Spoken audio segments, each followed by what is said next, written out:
Ladies and gentlemen, welcome. Uh, it's it's your boy Decopbo 1.5, like always.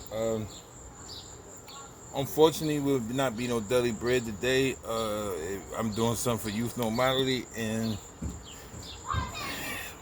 it's supposed to be for 3 o'clock. So I apologize for the late install or upload, but it is what it is, right? So what I would say is this, right? A lot of people don't know my email is decopbo 215 at gmail.com, right? Right. So, a lot of times what people don't realize is that I'm the CEO of Youth Normality. It's a company that helps troubled youth. I had it for like 2 years. I'm happy to say that it's at a place where I never ever thought it would be. I never thought that me, with all the mistakes and stuff that I done made in my life, that I'd be able to help anyone, or that anyone would take me serious, really, other than some street shit or basketball or football. Everybody know my story. Well, if you don't know, I was the number one player in Philly. You know, I played against Kobe Bryant, all kinds of shit, right? I went to school with Tracy McGrady. I went to Edison. We won a high school championship. I was like, but my homies and them had to do it because I wasn't there. But the reality of it stands. And what is the reality of it? The reality of it is that when you understand what the topic in which I choose to speak about, it came from an email. Everybody try to ask me like, yo, you a genius, you come up. No, don't give me any credit I don't deserve. I am a very intelligent person. I'm not a genius. I was blessed with something called elephant's memory, which is a curse and a gift, because I remember stuff when I was 2 years old. I basically remember everything. An elephant can remember the same line that it takes to get water 20 miles away. It knows exactly where to go. It don't got a smartphone. It don't got GPS. It has nothing. But one thing that it does has is it has memory, right? So I say this to say this, right? The email said, and it read as following. And one thing I never do in Youth Normality, I never want the person responsible for subscribing or funding to get offended because they think I'm going against something their children said. So hopefully he did what I asked him to do, which is tell his mom to watch this video so he can know both sides of why I explained to him what I explained to him. He asked me, he said, my mom doesn't want me to work. I'm a teenager. I'm old enough to get a job. But she keeps telling me to study and go to college. Right. I call that the American trap. But I'll explain to you what I mean by that. He said his mom won't let him go work because she want him to go to college. So today's topic is college debt versus trade. What are my credentials? What do I have to prove I am worthy of speaking on this topic? If anyone doesn't know, my mom's name is Sharon Dolores McCurdy. And she knows secrets about me that are not secrets, but we don't talk about it because it's almost like a shame. I had A's and B's my whole entire life. I used to get mad when I got B's. Like damn near crying. I went to nursing school, graduated top in my class for males. My mom got all these certificates. My mom got all my trips. My mom got everything. Because at the time, she deserved it. Because if it wasn't for her, my father died when I was 15 and a half. So, basically, my mom took care of me since then. So, any accomplishments, my mom really deserved. But, I was an athlete. Let's get the college thing first. Which means my mother did not pay for me to go to college, nor did she pay. The main reason I had to play football, even though I did not know anything about football, was because I took money. You know why I took money? Because I wasn't rich, and I was living in California. I went to UC Berkeley, and there's nothing broke about UC Berkeley. Motherfuckers was pulling up in school with Benzes and Mercedes and all kinds of shit. 9 times out of 10, mom probably paid for it, but still. I was walking. I'm from Philly. I ain't know nothing about no substations and nothing. So, like, if I ain't get a ride from one of my homies, I had a girlfriend at the time, a white girl named Rachel, I basically wouldn't be able to get nowhere. LA is highways. Ain't no little streets, none of that shit going on unless you go to the bad part, right? Right. So, my mom or me didn't collect any debt, but one thing happened. I made one mistake in my life, because even though my rap sheet got a stapler on it, meaning all the times I had police contact, I was only convicted for one thing. I got indicted by the feds. Everybody knows my story on YouthNormality, maybe not in public. They found an incredible amount of drugs, guns, money, and I got found not guilty for none of that shit. I got found guilty for contraband. They found phone, $500 in cash, and a carton of cigarettes. And they charged me with escape. It's a felony. Even though I'm not El Chapo, I had no idea or no means or nothing to try to escape. Having a cell phone is illegal. Of course, everybody probably figure out how I had it, but still. I say all these things because the mom that I'm talking to or the dad who I'm talking to, they already know my story. I've already talked to them and all that. That's why they chose me to help this particular kid. I got friends who got PhDs, doctor's degrees, who can't find work.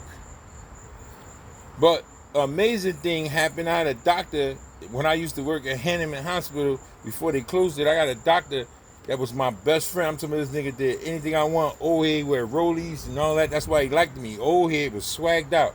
He had scrubs with the Eagle scrubs. He had scrubs printed out and everything. Like he was a white boy, but he was definitely he was one of them boys. And he told me the worst thing he ever did was go to college. I'm looking at this dude like, if you don't get the fuck out of here, nigga, you are the man. This motherfucker got a whole wall full of plaques. And he told me a secret that I just found out recently, because I didn't experience it myself. Because of COVID and everything that's happening, he told me a secret. And the secret was, he told me that when he graduated school, he was $400,000 in debt. No, not $400. He was $400,000 in debt. So, the bottom line is, if his mother and his father are looking at this, you need to really make sure that your son is college material. What do I mean by college material? I don't mean that there's something wrong with him. I don't mean that there's something disrespectful or that he is not smart enough to go to college. What I mean is, if you pay for his college and he drops out, you still owe the money. If you pay for the college and he goes to the 3rd year and drops out, you still owe the money. If he goes to a college and you're paying for his apartment and everything else, and it's 4 years later, 2 weeks, no, that's too late because you already know your grades. 4 months before he graduated his senior year in college, you still gonna have to pay the tuition to the end. You still gonna have to pay for his room and board. You have to pay for somebody to bring his shit back and all of that. So make sure that your child has an interest. Look up the word. Make sure your child has an interest in college. Because if he does not have an interest in college, you are basically paying for him to be in debt.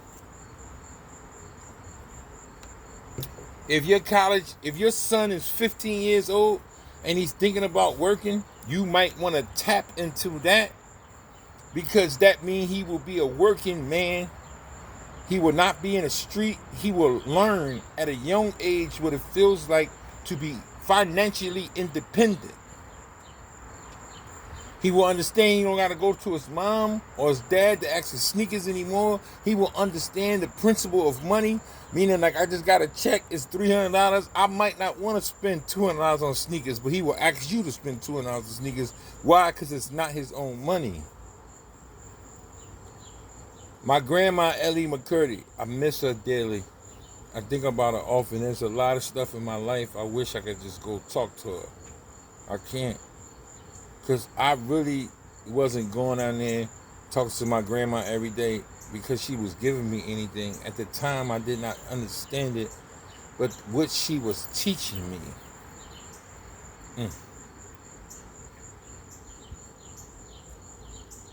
It's worth 20 years in college. There is not a problem in a house. There is not a problem plumbing. And I think my brother breathes. Because he got me into this shit. I had nothing to do. I was going there just to get the beam every day. And I was going there to fuck around. I knew niggas would hire me for muscle. And that's basically what I was doing. I wasn't really caring. But Breeze, my little brother, a master plumber, he taught me all this shit. He sat down, was like, look, I seen him get in a hole and fix curve traps and water services and 1.5 inch and 2 inch. He put me on. I'm a man. I don't give a fuck what nobody think about me and nothing. I don't have no problem saying my little brother put me on. He didn't put me on to drugs. He put me on to a trade. Just like my grandma put me on a trade. There's nothing that happens in my house I call somebody and ask to fix. Nothing. Everything that happens in my house, all I go to Home Depot or Lowe's and get the supplies and I fix it. But I always ask the internet or whoever this girl name is that be talking, the AI, because y'all think she a regular person. She actually is artificial intelligence. No one can answer a question and have that many words that fast at their disposal. I don't know what movie y'all watch. You can't ask somebody, what is the recipe for growing grapes? And they answer you in 3 seconds. That is a computer. It's AI. It's artificial intelligence. So, all I got to do is Google, how much does it cost to get this fixed? How much does it cost to redecorate your bathroom? How much does it cost to renovate your living room? How much does it cost to get your carpet clean? And I realized I saved hundreds of dollars just having the information in my head. All I needed is supplies. What am I saying? Because I experienced and touched both places. People say you lucky, you spoiled. No, my grandma gave us a bucket of fried chicken, $10, and told us we would work again. She already knew we were spoiled. And my grandma was a hard, straight-nosed pit bull. I remember she was 60 years old and they snatched her pocketbook and she chased them down till they dropped it. 60. These are not made up stories. This is my superhero. My mother and my grandmom, my father, Rico, Scrap. These are all my superheroes.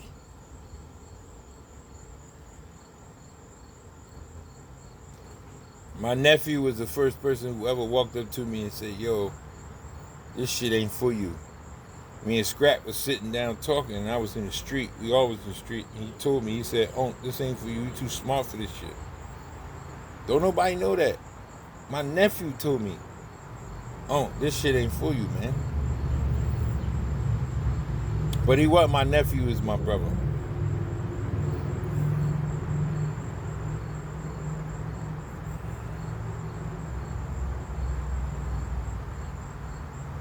So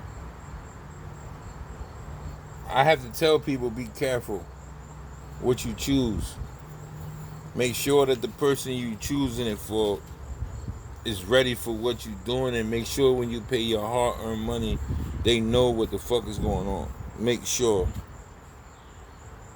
Make sure. Because if you don't make sure, you're going to set your son up, or your child up, or your daughter up for debt. Because this is for youth normality, I went over the regulated time. But I hope I help that young gentleman, and I hope I help his parents see. The worst thing you can do is try to make your child live your dream that you failed. What do I mean? If I try to beat sports into my children's life because I was the number one player, I was supposed to go number 10 in the NBA draft,